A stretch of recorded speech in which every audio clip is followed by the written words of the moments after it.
Oh,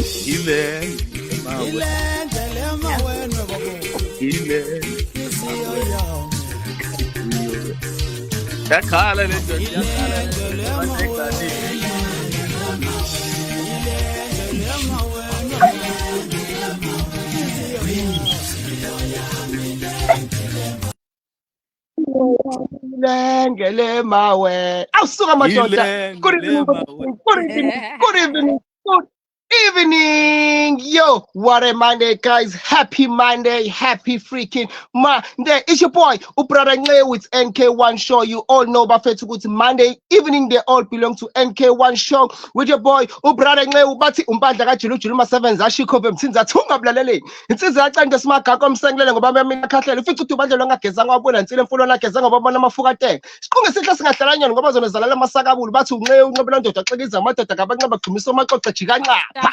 Ukhona amaphiko phiko ndizela phezulu ezindizela phansi. Axethana lenkomo zona zasinto mqhakazo. Phansi mntazi ngisokhona ngomzala umfulo nguphuza ngiphuza Sprite. Ngadlala ngiphuza icoke. Uxupha gwinya ukhona bamgeza intombi zimfuna zonke noma sesusindisiwe. Kayina manje.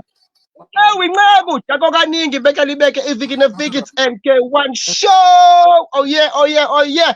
Njengoba nibona ke bafethu ukuthi angihambi ngedwa ngiphethe the super family ngiphethe omboma awusuka madoda namhlanje izokhala kakhulu izobe ziwa ngampela. Please do share the live, mention people kuzoba mnandi kakhulu. Extend the invitation. We are about to have the interesting conversation on a topic being in relationship with a last born or a first born. Namhlanje ziyakhala ke kakhulu kuzoba tense kuzoba mnandi kakhulu ngoba siphethe ama last born and the host I mean I'm first born and the host futhi kwenzeka ukuthi kube first born. Ama first born awaphuthume ezebo uzani ma first born uzani sozo uzani soqa uzani. Extend the invitation bafethu asibingelela to our beautiful panelists ama guest ethu the Mboma family, the super family. Asiqale ngobaba wekhaya. Mboma mfowethu uyaphila? Greetings Mr. Nzezoh, siyaphila babanjani? All is well, all is well. But it's good to have you on the show for the first time. Siyabonga kakhulu. We're grateful for the opportunity. Ngikholwa ukuthi kuzoba mnandi kakhulu. Siyabonga kakhulu sir. No man, izokhala izophithi uzobe zimtororo abantu nje abashare live, abantu abenza show ukuthi ba mention abantu bayashare enzani yonke into bafethu kuzoba mnandi kakhulu because we are about to start. Asiphinde siye lapha kumama Nzuzoh cela usibingelele bandla, introduce yourself to our people bekubukele. Hello. Sanibonani. Siyabonga kakhulu with the opportunity ukuthi sibe khona kule show. I hope ke kuzoba mnandi as we continue. Siyabonga ithuba. Thank you very much, Nzuzoh. Guys, indeed, kuzoba mnandi. It's an interesting topic that we will be discussing namhlanje. Once again, sengizobanikeza nje ithuba ukuthi ngibadixabeze ngemibuzo. Nani-ke bafethu niyazi ukuthi you guys are all allowed to ask questions or nibeke imbono noma yini enifuna ukisho. Sizoyifunda la kwama comments. It's an open show. This is not about asking questions, guys. This thing is for you. NK1 Show is for people. So sondelani-ke bantu-ke kumnandi namhlanje siphethe umboma kamqhele namhlanje siphethe awusuka madoda siphethe the Sikhakhane the super family. Hey ebafowethu ukuthi nina nazi wemboma mfowethu ake ngiqale ngawe insizwa yakithi mfowethu ukuthi awusiphe nje mhlambe kulo 2 minutes njengoba bekhaya a small background as a firstborn nje mfowethu ukuthi ukhule kanjani as a firstborn and njengoba manje usushadelwe waphinde futhi wazoshadelwa ne-firstborn. So my question will be before ngibuza umbuzo ukuthi how is it to be a firstborn while also having your own family? But before ubuzo lo mbuzo sicela nje usiphe mhlawumbe 2 minutes usiphe your background. Okay, thank you. I-background yami ngathi ngizalwa le uLundi olwendolumahlikihliki esigodini saseDubaneni phansi le so ukukhula kwami I'm coming from a very big family. Kusho ukuthi kodwa ekukhuleni kwami kubaba ongizalayo I'm a firstborn nakumama ubaba washona ngangina 6 years old and the big family kwasho ukuthi-ke ngempilo I ended up ngiyohlala eShowe la ngikhuliswe khona emndenini wakagazu ila ngikhulele khona nakhona futhi it was a big family ngasuka lapho then kwakuthi ngiqhubeka nesikole until-ke ngisebenza kufika esigabeni sokushada. That's what I can say. Ngikhule nobhuti nosisi abahlukene, I would say, komama omncane, komama badala, kobaba omdala. Yo man, we a big family kakhulukazi egcwele abantu besilisa. Thina ekhaya nje intombazane ihlala iqhamuka sekugcineni. Ayekho intombazane ibaphana nendawo noma sekuqaleni. Ngicabanga i-privilege yasekhaya nje ukuba uma uyindoda uzoba i-first born. Yeah. So, man, tell us ukuthi, how is it to be a firstborn usemshadweni? Mhlambe ngabe unamthelela muni njengoba ususemshadweni manje, mhlambe imuphi umthelela owaba khona ekubeni firstborn? Ake mhlambe on a positive note, impilo yokuba i-firstborn, truly speaking, iyatraina. Sure. Itraina ekutheni uyimele, because uthi ufika ekhaya usungenayo isibling mhlambe ezikwazi ukuthi kulekelele ezintweni eziningi. So wena umuntu oqala uthola ama-instructions, wena umuntu oqala uthola ama-trainings, induku ey'mandla abazali besaqala ukufunda ukushaya baqala ngawe bathethisa wena. So ama-first hand experience into okhula nayo. But moreover and above that, into engingayimenshina kakhulu engicabanga ukuthi umthelela i-independence, nokuba novalo oluhle lokuthi if I don't make sure that I do the things that are required, I'm gonna be a bad example.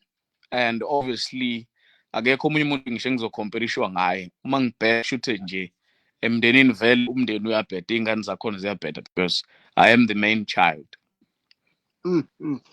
So ekubeni uhusband nje mfethu, how does it feel to be a husband? How does it feel to be umuntu obheka ikhaya, to be umuntu ekudiphendele kuyena ekhaya? How does it feel to be a head? And not a tail. Man, I would say that's a good thing. One thing that I've just kind of discovered about especially people that are not married. Kunalezi zinto kuthiwa ngazo honeymoon phase, into ey'kanjalo yabo. Mhlawumbe I'm not too familiar nalo ama-terms kakhulu, but what I know ngale term ukuthi uma kukhona honeymoon ilezi iy'nsuku lezi ngabe eziwu-2 noma eziwu-3 ey'phelele hotela. Iyona nto engiyazi, angiyazi honeymoon ebuya ize ekhaya. So ukuphendula umbuzo wakho, umshado, this is my perception on umshado. Umshado umsebenzi. It's work, because kusho ukuthi njengamanje you're going to make sure ukuthi there's shelter, there's food on the table, there's clothing, you get well with your neighbors, making sure that in your relationships all of them are founded, established in a good way. At work, you make sure Guti, your conduct is right so that your family could be provided for. For me, umshado is about being more responsible than being romantic. So because if you are the head of the family, it means you need to think through every single thing that you can, making sure go to their plans for the year, their plans for the following year.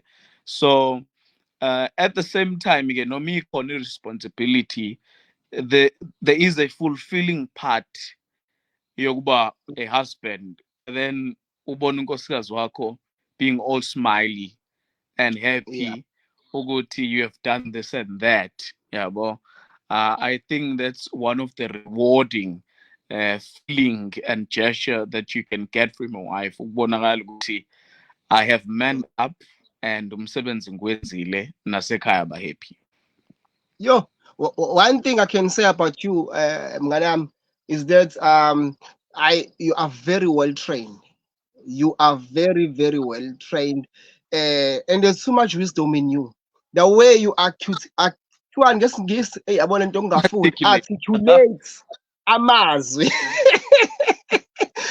Abasikhululeka-ke Supha abasangihleki ama-viewers ale show awasangihleki ayazi ukuthi isingisi angisazi so awasangihleki wena kuphela the way you articulate indlela nje okhuluma ngayo mfethu there's always wisdom yabo so that's one of the things engi-attract ukuthi ngisondele eduze kwakho I'm also attracted to people who love their families. Yabona mfethu amadoda athanda omkawo amadoda athanda imizi yawo lowo madoda mfethu ngithi amadoda ke lawo those are people to be followed yabo so one thing but appreciate you need appreciation ukuthi nje basic appreciate ukuthi you're good thiwani usibonele sihle kubantu abaseza kule ndlela le uyabo so we are looking up to you mfethu even though nathi ke kade sashada sineminyaka siqede 15 years but nje we still looking up kunina komboma asiye lapha kunzizo siswami nawe since as a mhlawumbe usiqale nawe ngeback ukhuleke phi ukhule kanjani how is it ukuba i-firstborn and then again getting married to i-firstborn how does it feel kukwenzele nje ukube i-firstborn usiqale nje mhlawumbe ngelokhuza yakho usiqale nge-background yakho as a firstborn. Oh, okay. Okay, mina ke Nzuzoh. My name is actually Ndolwazi. But my husband named me Nzuzoh, by the way. Oh, okay. Okay, my surname is Nzuzoh, so it's translated to Nzuzoh. Yeah. Oh. Okay. So I'm from Uyaqanda inkosikazi ngakithi. Amadoda mboma. Abathi insizwa umboma kutshela. Insizwa. Yabona majongo ngiyanitshela mina. Insizwa umboma. Uyaqanda inkosikazi. I hope you guys are writing down. Yeah. Yeah, ne. Okay. Nzuzoh ngizalelwe eShowe endaweni yaseMlalazi. Ngakhulela khona. Ngafunda khona futhi amabanga phansi. Ngase ke ngiya ngofunda eGingindlovu eSandlwana High School. La ngiqede khona matric. Yeah. Family background. Yeah, so ngizaleleke okay, I'm the firstborn in the family. Siba 4 kumama nobaba. Yeah. Yeah. So uba i-firstborn ke ngingasho ukuthi yeah, it's challenging. Yeah. Also it's very nice. Sometimes, yeah. But kune challenging parts yakhona so much.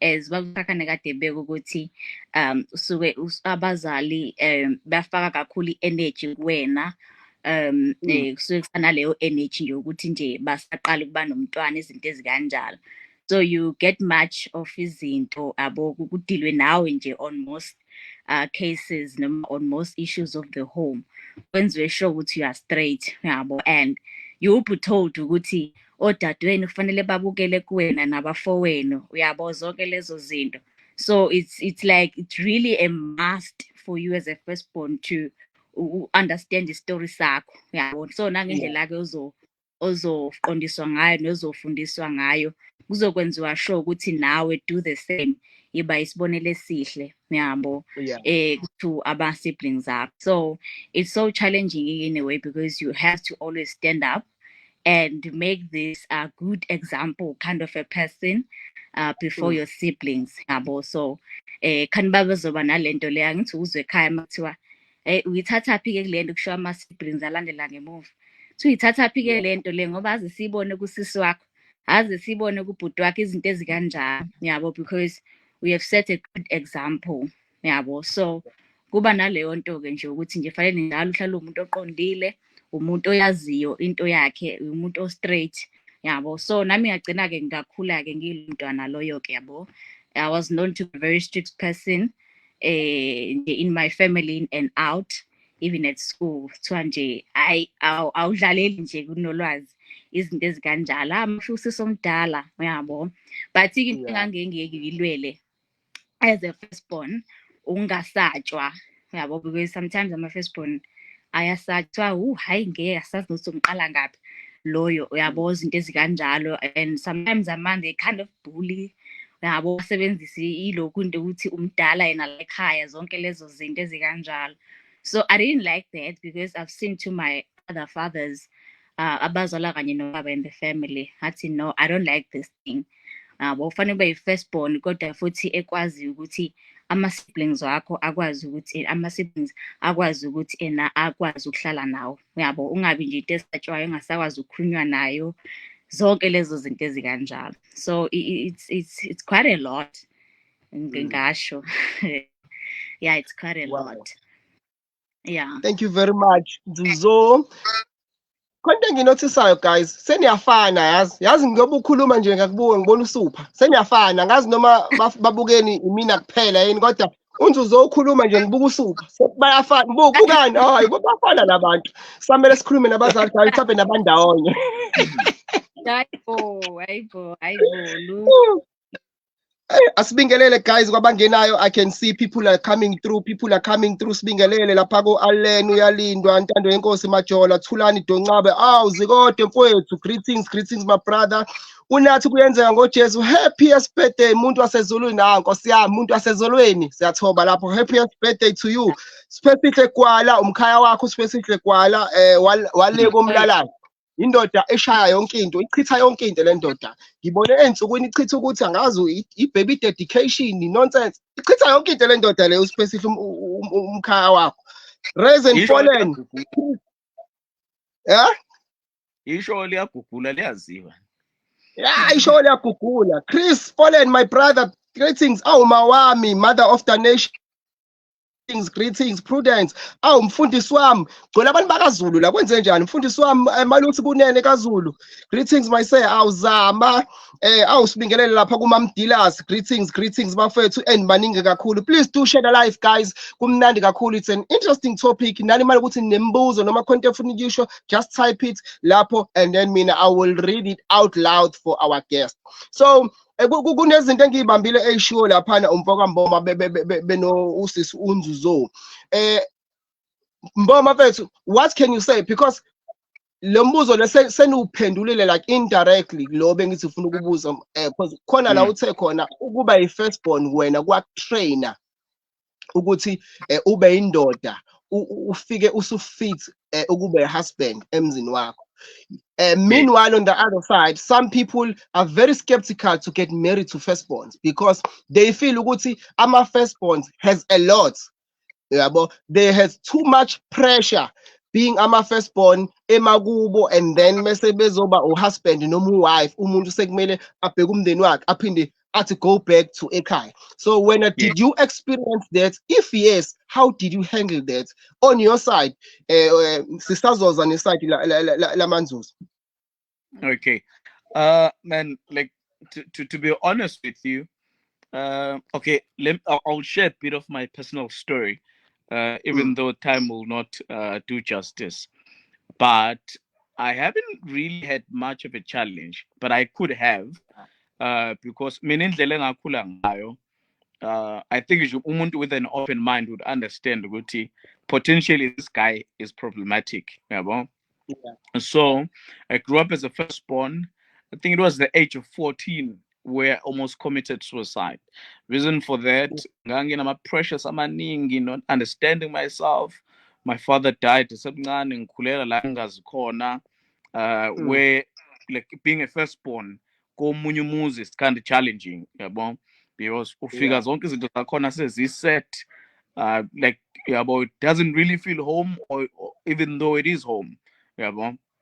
Sure. So ngakhula in that environment, yaqala impilo yanzima, ngadlula lesi stage se-suicide nakhona.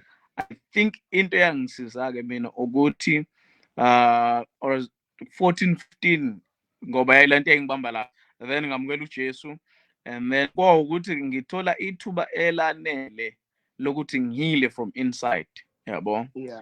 Talk about indaba yami, get counseling, understand ukuthi yini kahle kahle ngiyiphilelayo, yabo. Ukulahlekelwa abazali, what does it mean to me?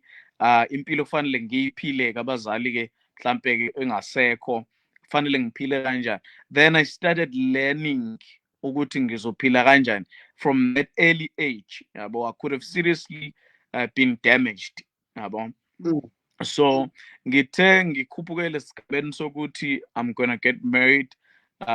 Ifamily le engikhule kuyona, we had bonded ke manje, yabo. So sesiya understandana, siyazwana.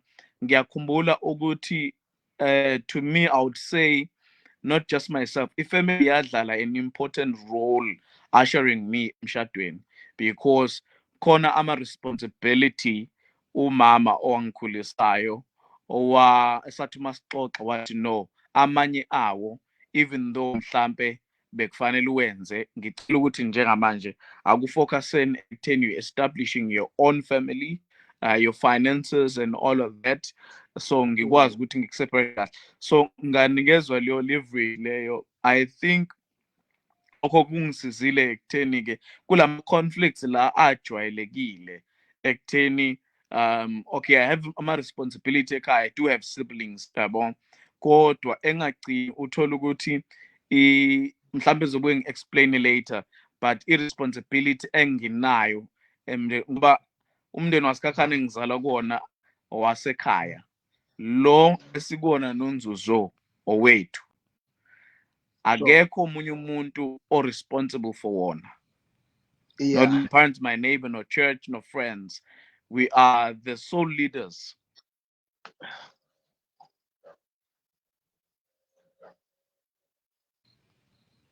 Okay, we had a glitch lap of the network.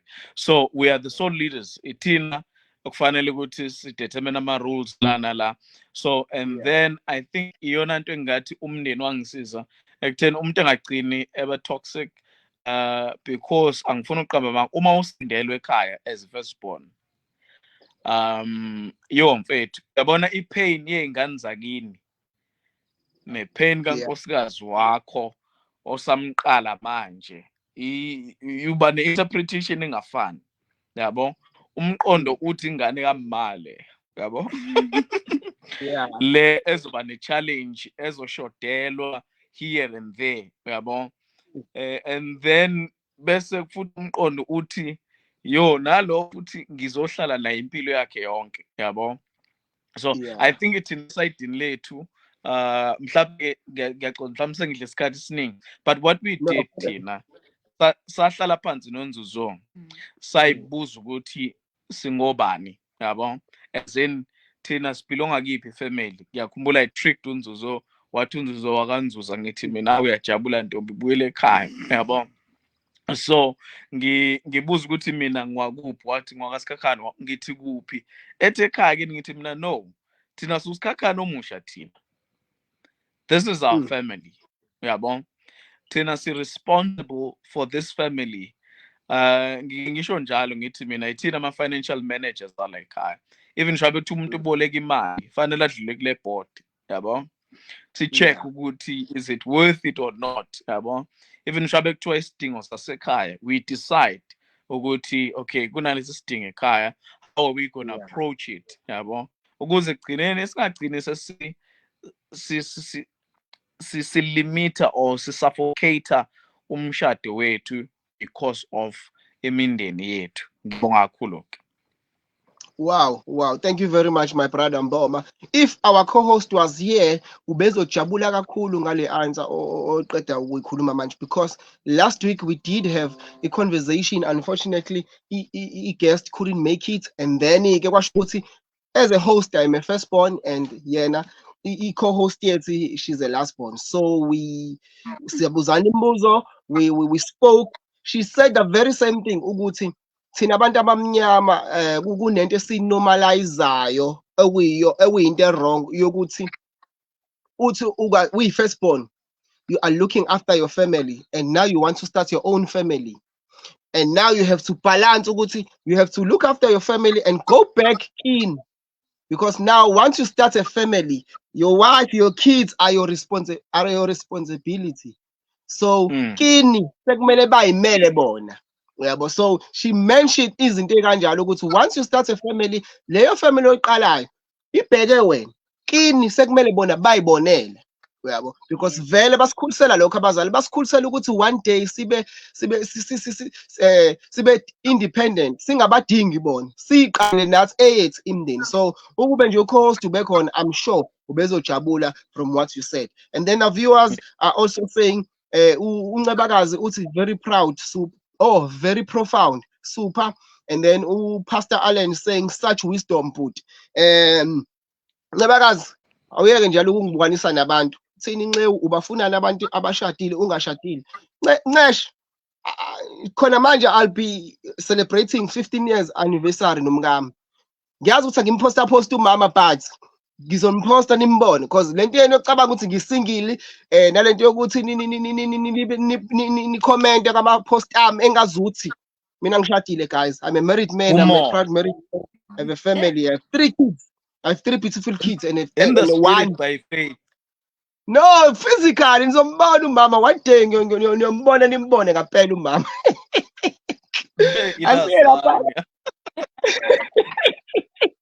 Asiye kuNzuzoh. Nzuzoh, when on your side, ukungena kwi relationship njenge firstborn, what is it that happened to you? Mhlambe awubanga nama challenges la khona kuzomela ukuthi kube khona la uzobheka khona ekhaya njengothi somdala oseshiya ke manje ekhaya so uyaqala wakhe umndeni. Awubanga mhlambe awekho ama challenges aba khona? If there were challenges, how did you guys handle them? Well, ngingasho mina ukuthi I didn't, even though I'm the firstborn and ngingasazimo sasekhaya, as you just said, ukuthi kuba naleyo nto uthi ufuna ukuthi go back at home kwasha wayicima. I was going to say that point ubaba Sikhakhane shilo, we talked about it Tina, and ke mina ke uSikhakhane ungithathe-ke mhlambe mangasho ngingakasebenzi, yabo. So ngingakabikho into engisathi mhlambe ngisabhizi ngayo ukuyenza ekhaya noma sengihlela mashinyane manje ukuyenza izinto ezikanjalo, yabo lonto leyo.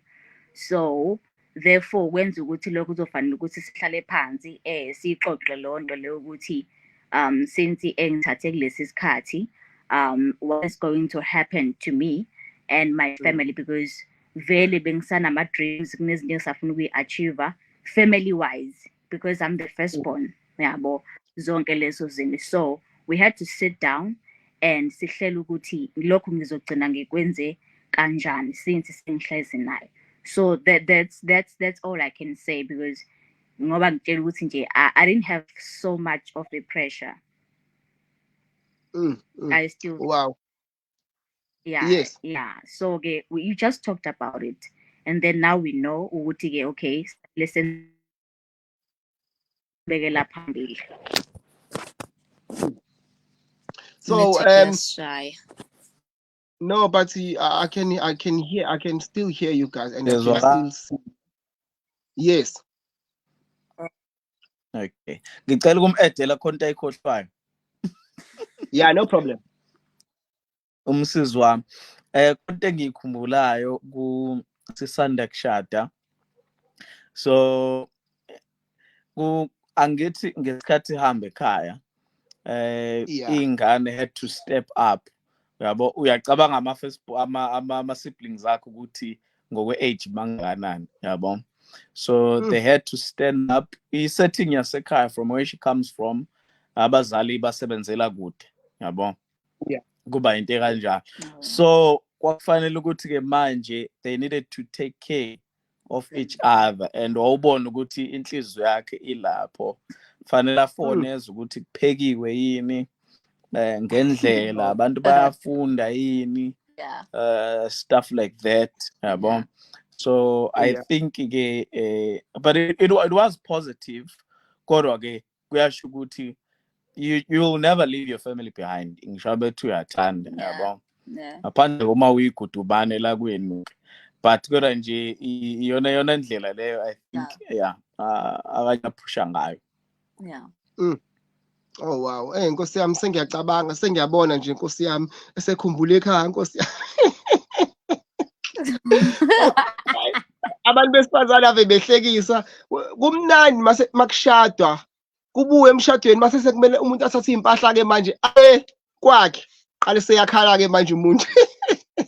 Hayibo kuyakhumbuleka ekhaya hayibo. Emshadweni yes kodwa phela angithi usukuqomile uhleke ujabule uthi sengiyakwami, so kumele kube njalo ke, kumele kube njalo. I had a comment guys from someone who was frustrated. She is married to a firstborn. Yena uthi the way angasitholi ngakhona isikhathi no husband wakhe kubo, they always call him wathenga imoto and imoto yevan. I was trying to get le comment from the post that I made. Ngiyabona ukuthi isikude kakhulu, yabona lento yokuposta njalo isikude kakhulu. But I remember, if I can recall, this lady was crying ngokuthi she is married to a, what happened is kubo bamfonela njalo noma kudinga ukuthi ahambise mhlawumbe bafuna ukuhambisa something ukudeliver bamfonela, sibanibani sicela uzobe nemoto uzosihambisela, sibanibani kuyabheda ukuthi, sibanibani ikhadi alikho, sibanibani ukuthi uthi njena akakuthola ukujabula and akasitholi nesikhathi no husband wakhe because we firstborn and kubo namanje basabheke yena. So if ever she is watching la, asiqale ngawo suphampethu ukuthi lo nangu okay noma ngamdalula igama lakhe vele ngoba it's I think more don't say the name. Okay, firstborn is a deputy parent and lastborn is spoiled. Oh mama's baby, I'm joking, most of the time they are too soft and want things to go their ways. No, again alo.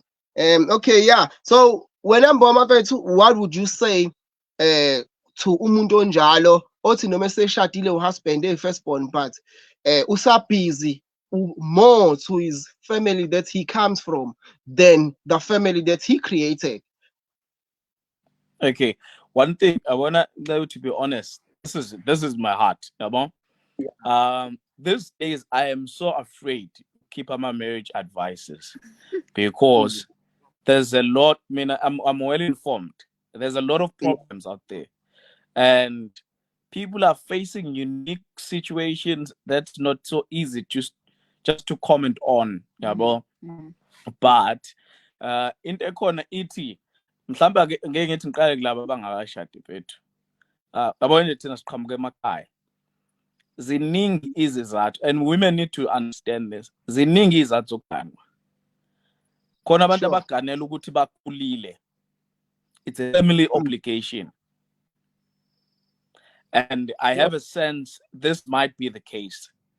You marry someone because umndeni wakhe has put pressure on him umdala, sifuna umakoti la ekhaya, and you get married to that person. That's very dangerous. And unfortunately, indoda inekhanda elikhuni. It's hard ukuthi unga-advise indoda enjalo. Yabona? Yeah. But mhlambe kubantu besilisa, I would say one thing engicabanga ukuthi ingasiza is to look at the outcomes first before uthatha ama-actions. Yabo? Yeah. Ingane umuntu ayizalayo, they will never blame ama-relatives abazali bekhona. Yeah, true. If lo mshado suffocator, the gentleman will be the one to be blamed. Yabo? And unfortunately, I don't think people that have a tendency of using other people, uma sebesenkingeni bajwayele ukungenelela, they just leave you like that. Yabo? So umuntu okhonze kakhulu umndeni wakhe, he will always not ukuthi okhonze kakhulu, but overextend himself for ifamily azalwa kuyona. Irrespect iyalahleka, and uyancishelwa abantu in the future abazobhekelela umndeni wakhe lo awuzalayo yena. yabo Yeah. ngoba all these years sebatrain ukuthi ba receiver kuyena. Yeah. Akulule ey'nganeni under that relationship ukuthi bazo investor ey'nganeni ayizalayo, yabo. And two, uma ulalela lesi story lo mshado lo mancane amathuba ukuthi ungaqhubeka isikhathi eside, because umuntu wesifazane akwazi ukuthi afike emshadweni nomuntu emshadweni wakhe azoba i-spectator, kube ngazuthi invisible nje emzini wakhe. It doesn't really work, yabo. Mina into ebengayisho to the gentlemen or guys out there, uma uthatha isinqumo sokuganwa kufanele wazi ukuthi usithathela wena nomngakho nezingane zakho, yabo. What you do for your family fanele ukuthi bebe clear ukuthi you're your own man, your own person, your own family. Uma wenza something usuku sacrifice ama resources omndeni wakho, yabo. That's what I can say. Ngoba uma iqhubeka kanje angiboni ukuthi kuzoba kuhle kusaseni. Yo, and ngayithola le comment lo naye the exact comment ayishilo uthi yo bhuti, uthi yo bhuti this bhuti that, yey ndodana ungihambise emhlanga asiye kubhuti eClermont. Yo hayi bafethi ngiyagowa cause kuvele ku-understandiswe mina sekukhanselwa ama-plans ethu. He is a first and last born. Wasenda amakhanda akhalayo bandla. Eyi kaze ngamzwela Jesu wami. Sure. Nayi le comment ke yanichatha ukuze nibe ama-guest la. Nayi le comment yanichatha la. Unzuzo wathi, as we both firstborns with my husband, let me stay here for the comments. Kanti akazi ukuthi useyayifaka. Oh my God. Ake sibone la kwama-comments. Let me just go visit ama-comments for ama-viewers ethu la ukuthi awu madoda sibingelele lapho mfundisi wami Zwide Mufuzi Gugulela Mandates. Hawu siyabengelela my brother, siyabongelela sazi sasempumalanga madoda isilwane somhlolo ugugula ngampela.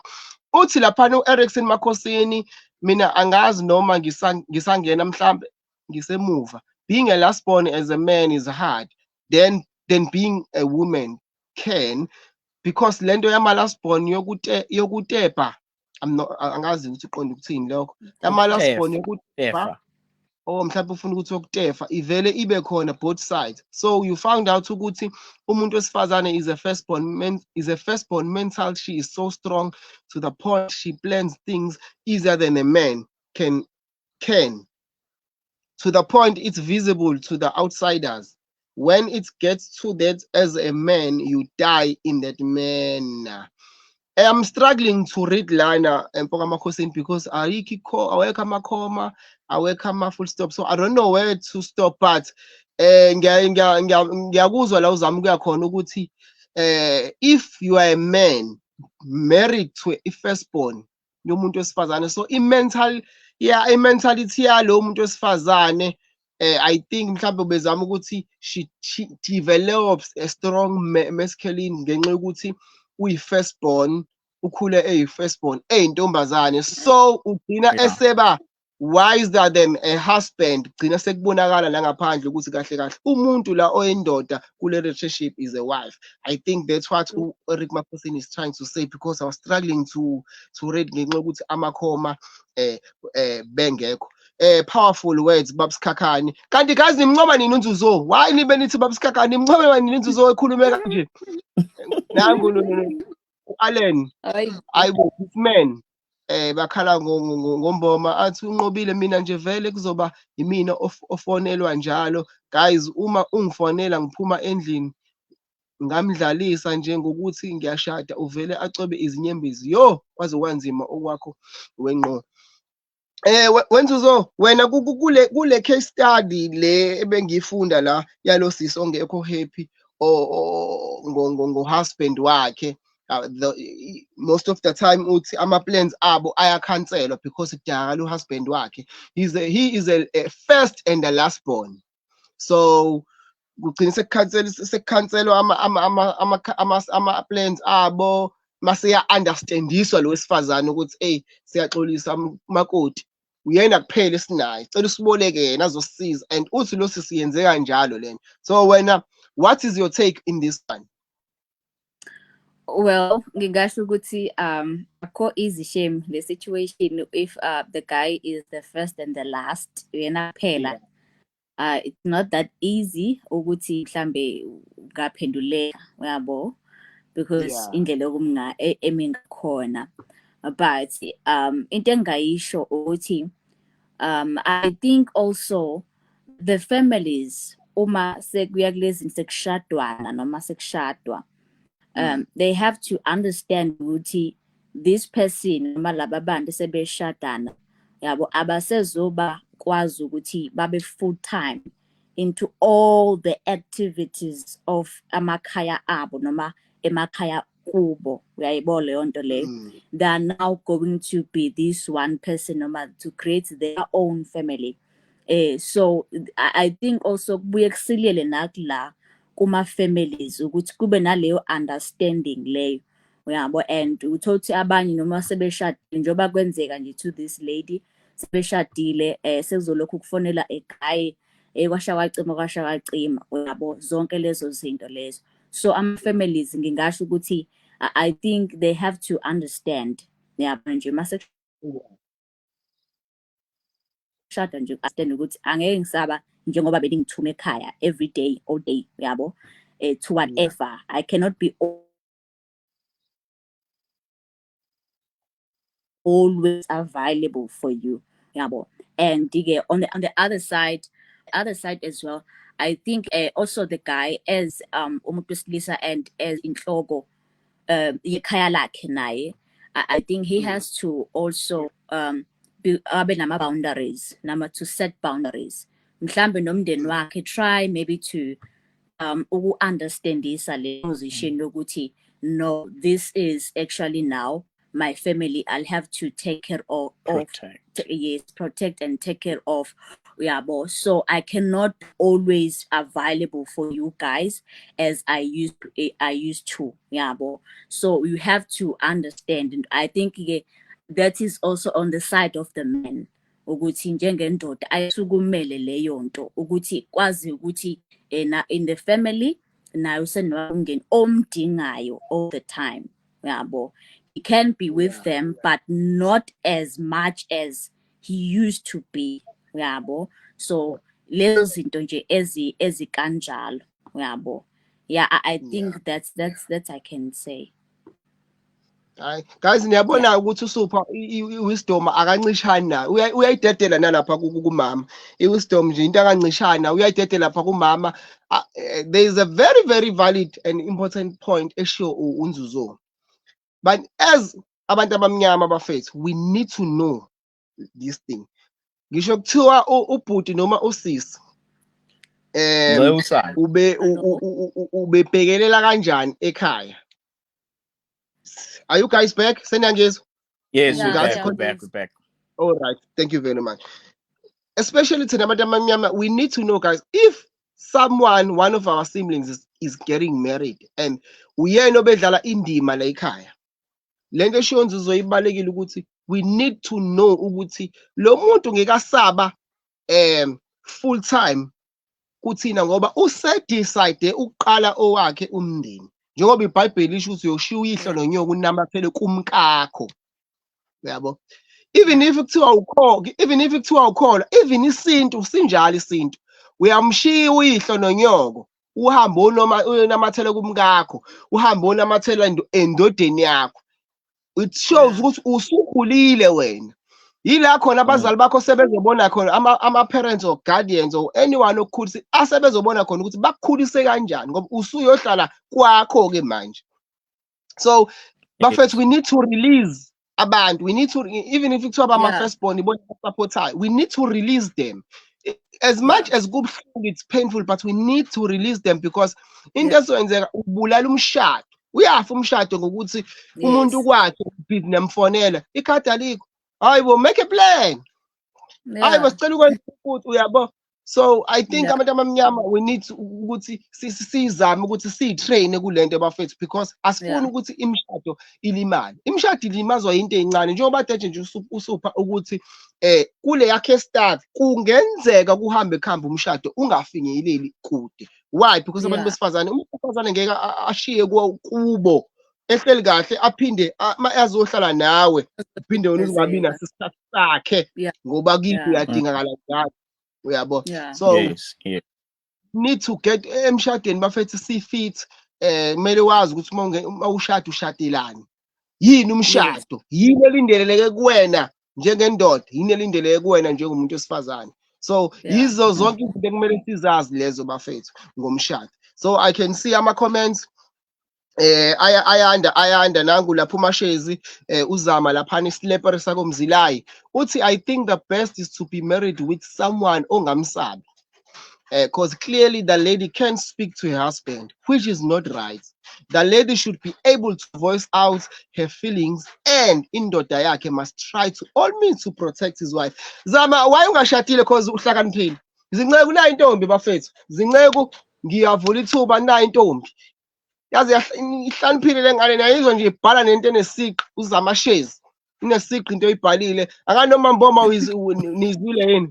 Lento ade ngifunda. Ngino amen lapho. Hayi nami ngisho njalo mfowethu, nami ngisho njalo kuyabonakala ukuthi lo muntu uhamba nani. And then Ivuthiwe leyo nto. awumadoda. Ayivuthiwe le ngane weyinceku, zinceku ivuthiwe le ngane madoda. Ayisile madoda ayislepper. And then sinenhlanhla lapha sikule show ngoba manje sivakashela abantu abaseshayina. Mfoka usiphesihle mfoka mfeka lapha all the way from eChina. Uthi quick question. Suppose you the firstborn and you supporting ekhaya. Uqala nini ukubajwayeza ukuthi sekumele ulinciphise usizo kubona? Before or after marriage? My concern is to protect my wife and avoid my pointing fingers at her as the one osengishintshe umqondo wathi anginciphise imali abayitholayo. What a profound question, mfoka mfeka. Isikhathi ke sokuthi yabona manje mfoka mboma sen-exercise wisdom ngampela ke manje. Nami umbuzo la mfowethu. Yes. Uyabuza la Can you repeat that question? I couldn't hear. Yes, what does he say? Mfoka mfeka uthi suppose you the firstborn and you are supporting ekhaya. Uqala nini kubajwayeza ukuthi sekumele unciphise usizo kubona? Yes. Before or after marriage? My concern is to protect my wife and avoid my family putting fingers at her as the one oseshintsha umqondo wami ukuthi anginciphise imali. So lento ebuzomfeka iyona into engithi ngifuna ukuyibuza ukuthi ke manje how can you protect your wife as a person obekuyena osupportayo ekhaya? Manje usushadile sekumele unciphise phela manje ngoba usunomndeni. And then thina ngoba manje sinale mentality yokuthi usupha ubenge nje. Sekuvele kwafika lo Nzuzoh lo akasayilethi imali ekhaya. Yilo mfazi lo. Uyabo? So in that case simisa kanjani Boma one point as a that we need to say. Yeah. Okay, one thing that we need to be clear on. Umshado indawo yoshintsho. Guaranteed. Sure. Yeah. You will never be the same person ade hleze ekhaya single then umuntu sephumile ekhaya wayokwakha umuzi wakhe. The change is bound to happen. Ayikho nje into ezokwenziwa. Yabo? Yeah. Do you still hear me? Yeah, no, ngiyakuzwa. Yeah. So one thing Nceku ngicela ukuchaza lento because khona problem enga-analyziwe kahle egcina is affector njengoba nje sibheke kulomuzo protect, yabo? Sure. Uyabona kubantu abamnyama umshado ngicela siwubuke inene.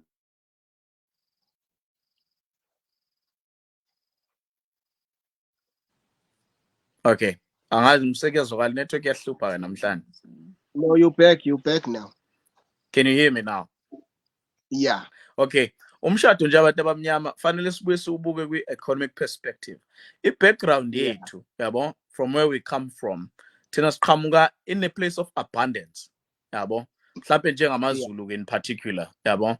Thina ade silima ade kufuyiwe, even ngisho ukulobola was never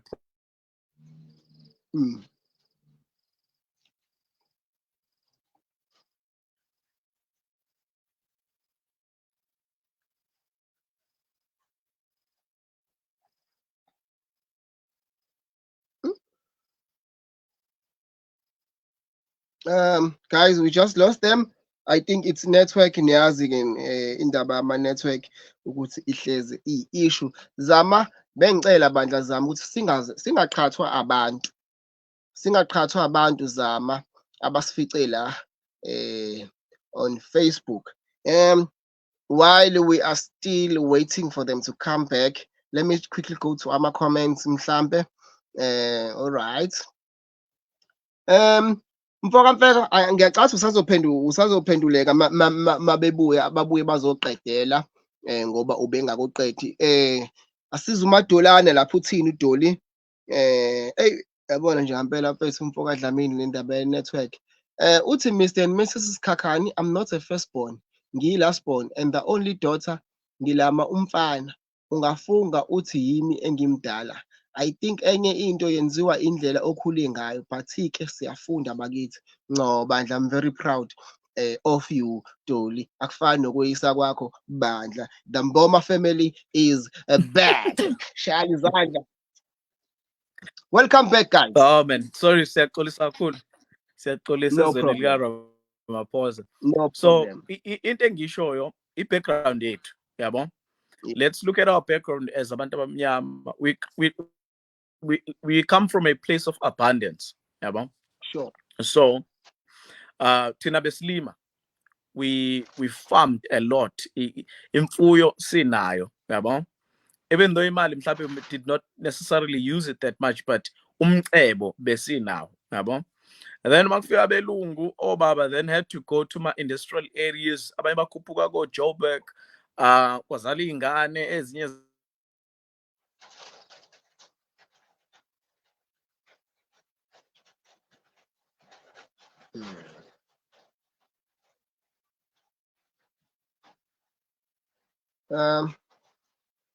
We lost them again. I think it's because of you weather, guys. That's why benenkinga ye network kanje. Hayi cha iyalwa Nkosi yami, iyalwa. No, basho babuza.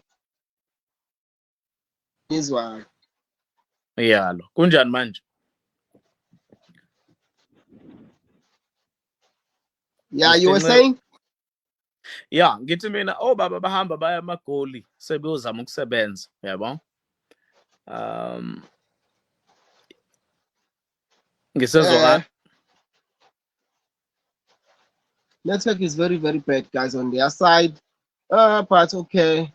Ake ngifunde ama-comments. Uzama uthi, if a man is always focused on matters his family happy and forgets his wife, I guess he married early or ubengekho ready for marriage, or even doesn't understand the concept of marriage. Hayibo Zama. Zama uyithatha phi into engaka Zama ngoba awushadile Zama. Hayi inkinga le bafowethu ozama bakhuluma into engaka bengashadile kaze bayithatha. Siyabonga the Sikhakhane family. Ave uthanda ukungidayisa asengizoyeka ukucomment. Hayibo ungayeki Zama, ungavumi ukuthi siqhathwe ilabantu. Mfoka Mboma, hayi le network le ilwa naso kodwa ke angazi noma kukhona yini obusafuna ukuqedela. Man, I can hear you.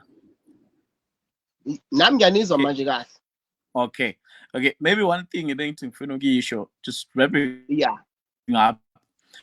Ukuthi thina amaZulu siqhamuka from a very rich background, yabo.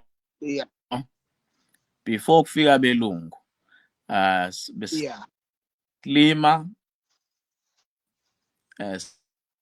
sinemfuyo, yonke into yenze. Kwase qhamuka ke indlela yokushintsha kwempilo ke. Amathuba omsebenzi sekiwa emaThekwini.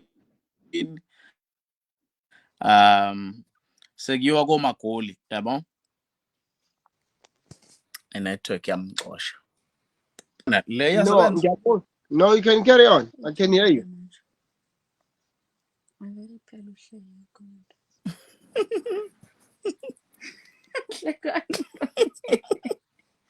Uthakthini? All right. Angazi kwenzakalani.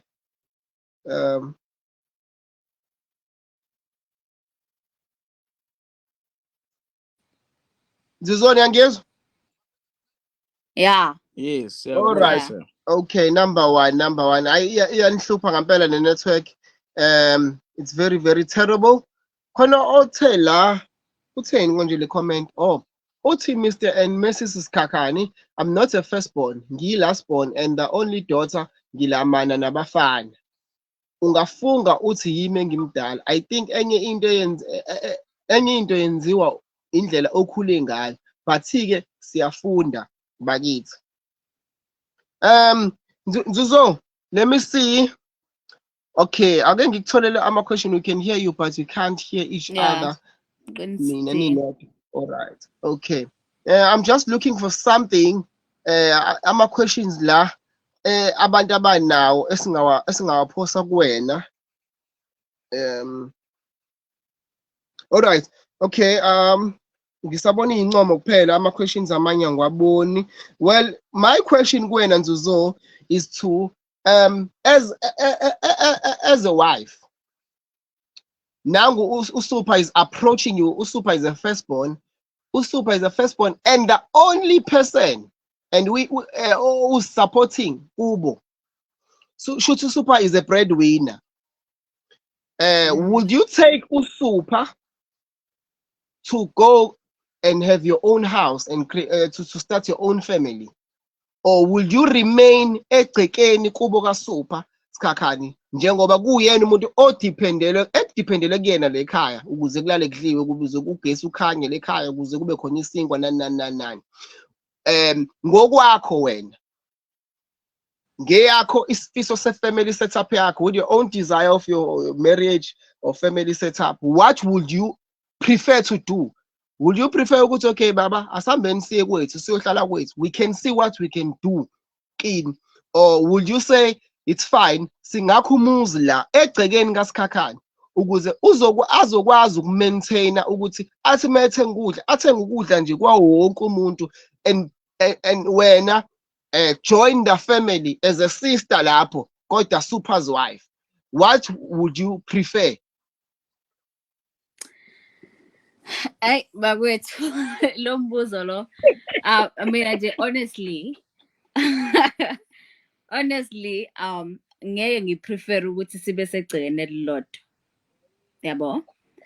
One, okay, ngi-understand ukuthi he's the only person or provider in all of those things. Lento ibuyela kule nto eseqaleni ade siyikhuluma ukuthi uma sekushadiwe we set boundaries. The family has to know ukuthi njengamanje we are the new family kwathina. We understand. So kubuyela lapho ke lento le. So and then ngeke ngivume because la because I have ngathini nami nginama values ami, nginendlela engifisa ukuthi ikhaya lami noma ikhaya lethu with my husband libe ngakhona elizobe lihlukile kunalelo akhulele kulona noma nami leli ngikhulele kulona. Yabo?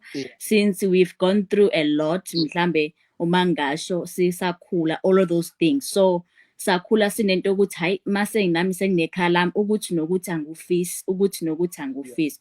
So lezo zinto ukuze zikwazi ukuthi zi-achieveke ngeke ngi-achieve to the very same gceke noma naye to the very same gceke akhulele kulona kunezinto angazithandi mhlambe zenzeke ekukhuleni kwakhe zonke lezo zinto ezikanjalo. Naney'ngane-ke sizoyizala lapho nathi we have our own way yokukhulisa iy'ngane nezinto esibhilivela kuzona ukuthi as a family nazi izinto noma nansi indlela yokukhulisa abantwana ukuze mhlambe bangabi lento nathi noma bangafeyisi izinto thina esizifeyisile as growing up. Izinto ezikanjalo could be many things. Kodwa nje we have our own desires, we have our own kind of a family structure desire ukuthi nje ngifuna ukuthi nje umndeni wami ume kanje yabo sibe segcikeni elilodwa yabo. So ngoba ngisho ukuthi ke since ke mawukuthi he is the only one who's providing for the family, we go back to the setting of the boundaries and make the family know ukuthi no, njengamanje this is how we're going to do things.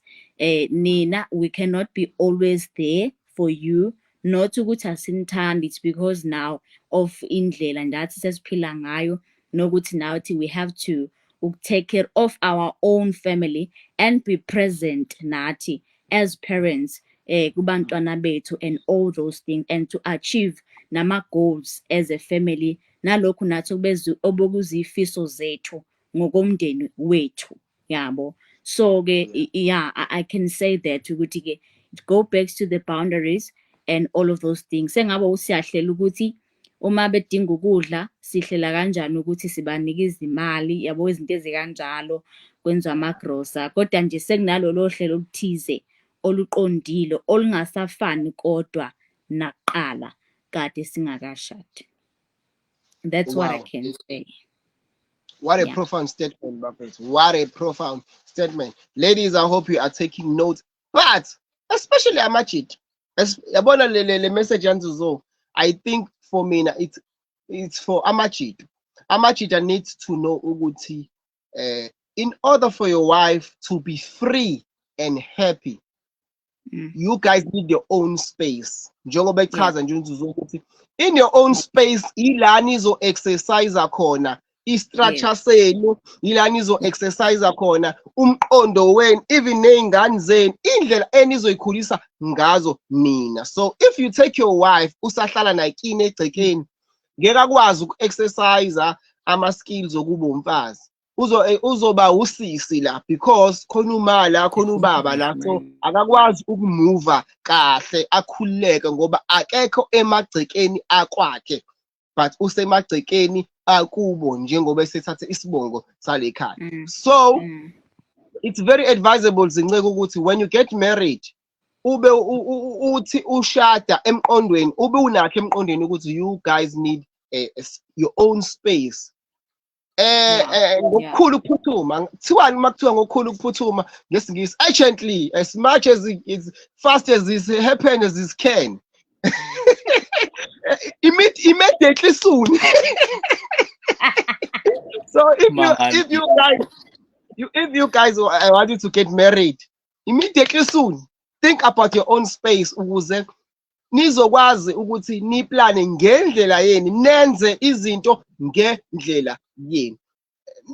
Guys, even romance wise guys, romance wise yabona asingayi lapho ngoba abantu abaningi lana ke abashadile yabo, asingayi lapho, but even romance wise guys, umkakho ngeke asakwazi nje ukuthi akudlalele noma akuthi nje yabo njengo husband wakhe manje ngoba uzothi sathi nganguma awukhushi useyafihla ke manje igawu noma yini ke asakazi ukujabulisa uyabo. So iphini ifake yabo, mhlawumbe umkakho ngiyasakazi nokuthungisa iphini elu3 cm enze akhalise phela ubaba walepheke betshikizisa izinqa la uyabo. So guys, izo zonke izinto lezi kumele siconsider if we are about to get married or we thinking of getting married. Yabo. So ikomiti lamadoda kufanele lihlale ndawo phansi next year thatha usuyingozi. Wazi too much. Awazi ukuthi umuntu into agudi kuyona ngokuyikhuluma noma ngokuyifundisa ayivimshaya. Hey, ngiyohlanisa u40 angishadile bafethu. Wo, inkinga le. Hey bo. Yazi next time ngihlanisa u40 kodwa bafethu nokuthi umfazi, hey ngadlala we ngizoshada mina, yibo hey umfazi wami bafethu khona la kunina, ula kunina umfazi wami la ngoba nibuka nje live.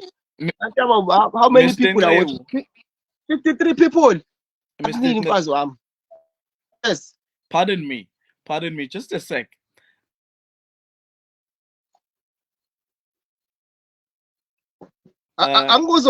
Khona lento aduyisho ukuthi kusho inkinga inami. Yeah.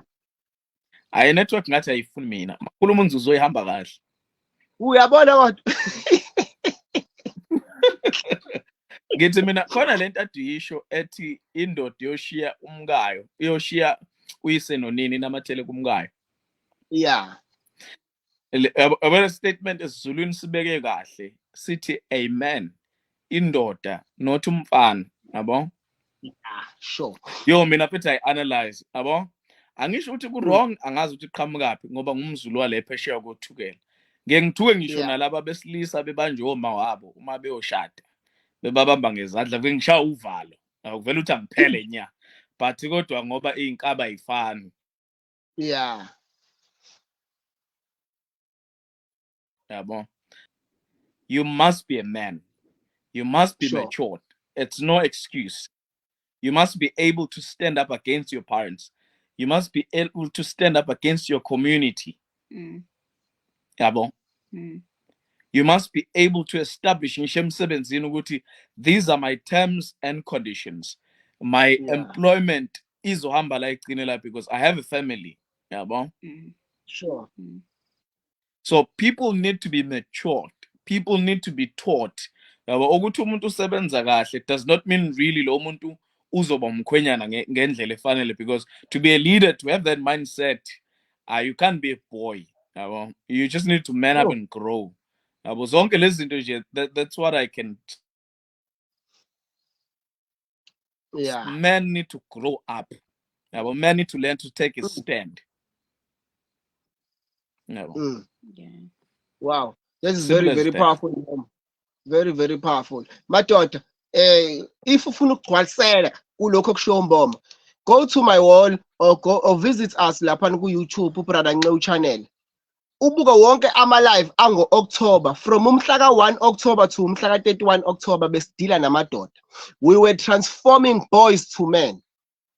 We were building men. We were what we were doing khona negama lesingisi isingisi ngase angisithandisisi isingisi guys, ningixolele angisifuni, angazi ubani wathi asicommunicate ngesingisi emangaka ama-language le e-Africa. We were prioritizing the position of a man. So lento eshiyo uMboma uma ufuna ukuba indoda, ufuna uqinisa ubudoda bakho, if you want to reach into a state of maturity, you need to go and watch wonke ama-lives aka NK1 show and Revelation Time show with your boy Brother Ncew ango-October besidila namadoda, besakha abafana sibenza amadoda, siqinisa nobudoda emadodeni. So we were reviving men, we were bringing men back to God and transforming boys to men. So la kule show into yamadoda sithatha serious kakhulu. As very, very soon next year, guys, I'll be presenting something new for you guys, and engakusho nje ukuthi men must be ready. Men must be ready, because what I'm going to present is for men. Silwa nokuthi amadoda aqine, silwa nokuthi sibe namadoda angampela. Yabo, because if sifuna izwe lethu lime, sifuna imshado ime ihlonipheke, sidinga ukuthi siqeqeshe amadoda. Singavumeli bafethu abantu besifazane baze ba develop a strong masculine. I-wrong leyo nto. It's very, very wrong bafethu ukuthi abantu besifazane baze kube yibona abahlakanipha ukudlula thina, kuze kube umuntu wesifazane azabe indoda kubuye onorana ikhaya umuntu wesifazane. No, abantu besifazane they must remain helpers bafethu. Angabi thina abasiza abantu besifazane. So I'm not belittling abantu besifazane, ningizwe kahle guys, but it's the original plan of God ukuthi man is a head and umuntu wesifazane nalento Ncew adwisho. Yes.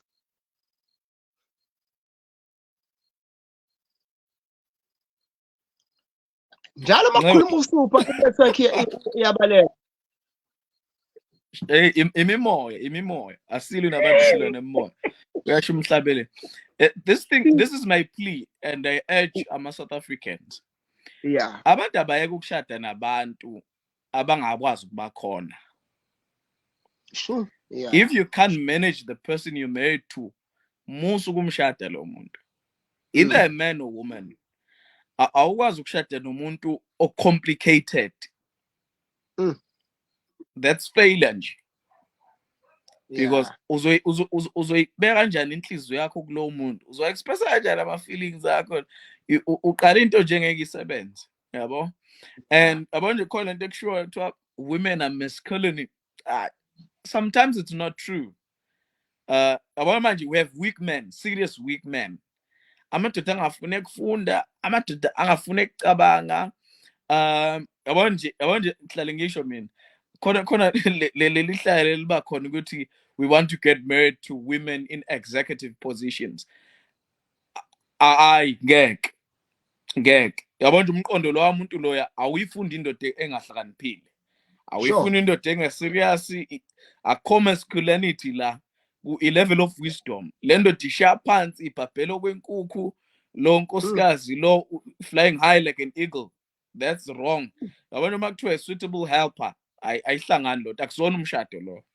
Sure. Angano maturity or what, yabo. That's not marriage for me. Yeah. No, if bengiseduze kwakho bengizothi bamba ithambo mfethu.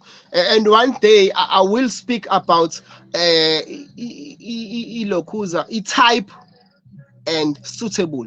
One day I will speak about those two things. The difference between your type and a suitable partner. Yabo. So lento oyithinta mfethu ibaluleke kakhulu and abantu kumele bayazi. Unfortunately ke bafethu ke khona lento ekuthiwa isikhathi. Yabo isikhathi ave siyinkinga ngoba sithi sisahleli kusamnandi xoxa. Isikhathi sivele sinqaba. Kodwa ke kulungile ke uthi uDoli qinisani ngempela ngoba cha konakele ama divorce endlini kaThixo. Yazi thina sesiyasaba nalokho ukushada ngoba wow. Ningasabi ke Doli ukushada makusakhona amadoda namajongo nezinsizwe njengonqewu ningakusabi neze ukushada. Hey ningakusabi ukushada. Ikhona insali. Ningakusabi ukushada. Yabo nje makusasingle mina.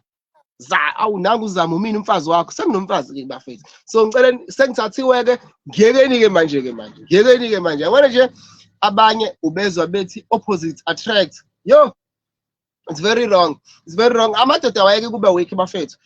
Lento yokuthi you go for lento adishiwe usikhakhane.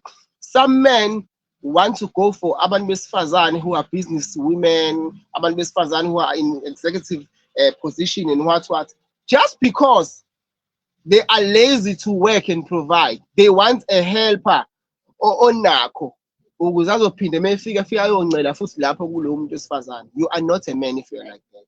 You are just a small boy. You are just a big boy onentshebe nje. You are called a man just because unentshebe. Yabo, but your level of maturity, no. We red flag because you don't want to exercise ubudoda bakho yabo. So asiyeke ngempela leyo nto bafethu. Ingakho sikumele samadoda sike sihlangane nje kudliwe inyama kuxoxwe sidodisane, because that's the aim akuhlangene amadoda. Ngona ukuthi sixoxe indaba but ukuthi sidodisane sibonisane sikhulisane.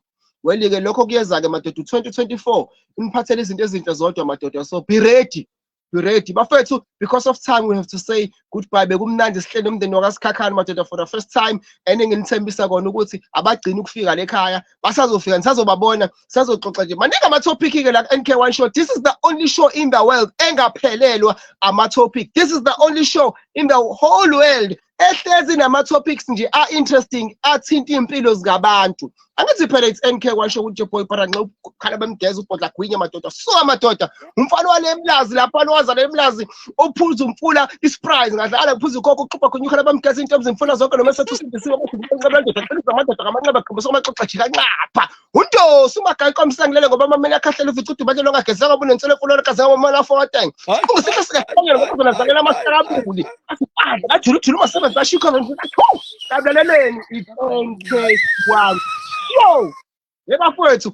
Ikhona intokazi engafuni ukushadwa ile insizwa zaziye nezibongo. Phela insizwa zamanje inazi izibongo. Wathi unqeka 1 nqeka 2 3 ngaleni you never died up by mistake by people but jealous spy. Eyathi ngasaqhube bazo bangithatha thuna bawacele izothu Funa ke bank balance uqede. Ebamba noma angiqale ngoNzuzoh while sesivala mfethu. I don't know mhlawumbe kukhona inamagama ofisa ukuwasho concerning everything that we have just spoken about, or being a last born or first born. Mhlawumbe amazi nje ongafisa ukuvala ngawo, or if you have a message for first born awema low shedding, if you have a message for first or last borns out there, what can you say to those people? Kukho konke nje sikhulume ngakho namhlanje. Okay, well, not much, but engakusho ukuthi ke even though sesikhulumile ngama firstborns ukuthi abantu indlela abatrainwa ngayo abo yonke lonto leyo abazali bane energy kwasha kwacima, but I also take it ngalendlela mina ukuthi kuyadepend ukuthi umuntu ukhuliseke kanjani. Ngenkathi ekhuliswe ekhaya yena ke wafundiseka yini nje starting from home nje izinto ezifundiswe ekhaya nje uthi uzenze uthunya abazali uma ushaya zonke lezo zinto nje ezingane uma usuke nje ikhule ekhaya kuyadepend ukuthi ngenkathi ufundiseke kanjani and then wena wafundiseka yini uyabo. So lokho akusancike ekuthenini uyi-first born noma uyi-last born uyabo yonke lonto leyo because akhona ama-last born obengazuthi angama-first born ngokwe-training because they know what they really are and what they are for uyayibo lonto leyo. So engakusho nje ilonto leyo ukuthi nje ngale kokuthi ama-first born ama-last born but kuyadependa ukuthi umuntu ufundisekile yini wafundiseka kahle ilapho sizokubona-ke khona-ke usuku uba umuntu ukwazi ukuba independent noma ukwazi ukumelana nanempilo zonke lezo zinto ezikanjalo. Leyo nto ayidingi ukuthi ukuthiwa ngoba nakho uyi-first born uzokwazi ukuba independent noma uzokwazi ukumelana nempilo kwasha kwacima, but basekuthenini ufundiseke kanjani, wena uzithatha kanjani, uzibona kanjani, ucabanga kanjani-ke wena-ke nje empilweni overall. That's all I can say. Wow, guys, what a wisdom, Buffett. What a wisdom. I hope you guys are taking notes. I hope you guys are learning because Namhlanje, it was all about learning, Buffett. It was all about learning. If you are not married, I'm sure you are prepared. We are preparing you to get married because what we want healthy marriages. We want godly marriages. So, thank you very much, Nzuzoh. Those were very, very powerful words. Suthi ngamanye amazwi Nzuzoh usumbele usupha umgodi asazi noma uzowugqiba-ke yini umsupha umgodi-ke manje ngoba naye kumele avalelise phela njengendoda avale supha nangu ukuthi uzokhulumile manje ngabe khona yini okunye okusha noma okuhle noma okukhulu ozokusho kunalokho okushiwo Nzuzoh. Vala supha mfowethu, vala mboma savele. Lo mgodi ngingena naye phakathi. Okay, one thing engingayisho ake sithi specifically kuma firstborn. Ama firstborn awazithandi. Angathatha umthwalo wonke wasemakhaya namaphutha asemakhaya nama shortcomings abazali and kuze kube sengazuthi ba ama superheroes bazofixa everything. Because if beza nalo umqondo they will never achieve, they will never be grateful even ngisho ngokuphila because njalo emakhanda abo banale vision yokwenza yonke into ibe perfect emakhaya.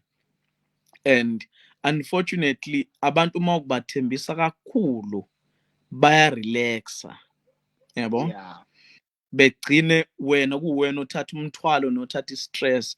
Into engayicela yabona uma uyi-first born wazi ukuthi usazoganwa noma uzogana memeza ekhaya thani ngizohamba la ekhaya la ekhaya ngizohamba kube sengazi ukuthi angikaze ngibe khona yabo. Tshela abantu ukuthi nina fundani izikole ibani serious ngeimpilo zenu yabo. Laba bathanda nigcwalisa umuzi mina imali ngiyifakela ugogo nomkhulu kuphela yabo.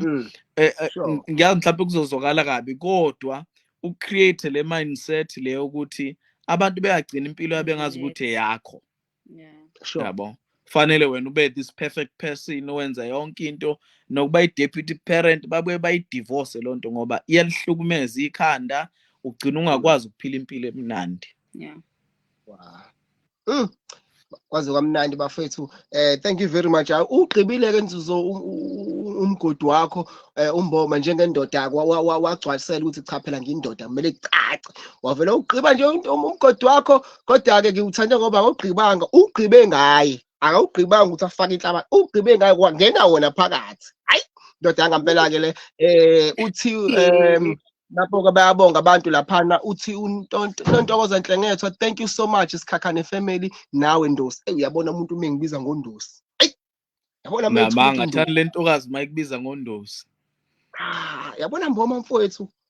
Kodwa ke kulungile ke Manhlangetho mfowethu kulungile.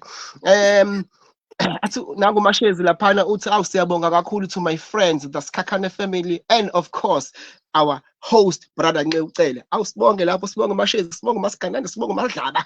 Thula kwacela kuzothi uthe vala lapho. And I always uzama futhi and I always tell them ukuthi ngizohamba. Uzama useyajola ke nangu ebalisela abantu bakubo ngokuthi uzohamba. Futhi useyajola. Nkosi yami ngihlale ngibatshela ukuthi ngiyahamba. Hayi bo nango omunye uzayo nango futhi omunye uthi nina na wayenihlezi lokhu uzaba emndenini kusenihamba saniyajola kulungileke vele senizohamba. Hayi the Sikhakhane family, thank you very much bafethu for honoring the invite, for coming through. Siyabonga kakhulu bafethu, we love you guys. Hlezi sinibona lapha ku social media. Sikhakhane mfethu for loving your wife kanje mfethu uqhugquzela nalaba abawusaba umshado ukuthi yeni na man uzani yinhle lento imnandi lento inonkulunkulu lento. Ake bafethu thank you very much. Siyayivala ke manje sesiyahamba sivala ngayo ingoma kaHabahube ethi gabi gabi. Thank you very much guys. Asiphinde sibonane next week. Jesus is Lord.